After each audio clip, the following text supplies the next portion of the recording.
മലപ്പുറം കോട്ടയ്ക്കലിൽ തെരുവ് നായ ആക്രമണം. കോട്ടയ്ക്കൽ സ്വദേശി നിർമ്മലയുടെ കൈ കടിച്ചു മുറിച്ചു. ഇന്നലെ വൈകിട്ടും 2 കുട്ടികളെ ആക്രമിച്ചിരുന്നു. പരിക്കേറ്റവർ ചികിത്സ തേടി. തെരുവ് നായയെ ഇപ്പോഴും പിടികൂടാനായിട്ടില്ല. വിവരങ്ങളുമായി മലപ്പുറത്ത് നിന്ന് ശിവദാസ് കർമ്മനുമുണ്ട്. ശിവദാസ്, എന്തൊക്കെയാണ് കൂടുതൽ വിശദാംശങ്ങൾ?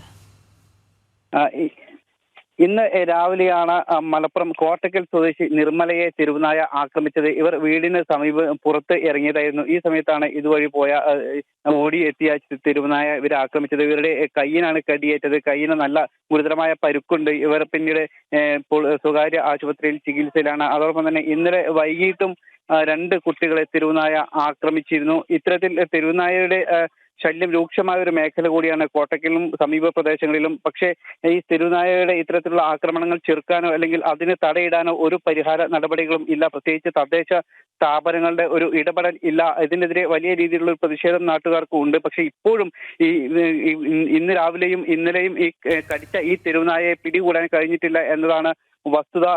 ഈ തെരുവുനായയെ പിടികൂടാനുള്ള ശ്രമങ്ങളെല്ലാം തന്നെ ആരംഭിച്ചിട്ടുണ്ട്. പക്ഷേ ഇതുവരെ തെരുവുനായയെ പിടികൂടാൻ കഴിഞ്ഞിട്ടില്ല.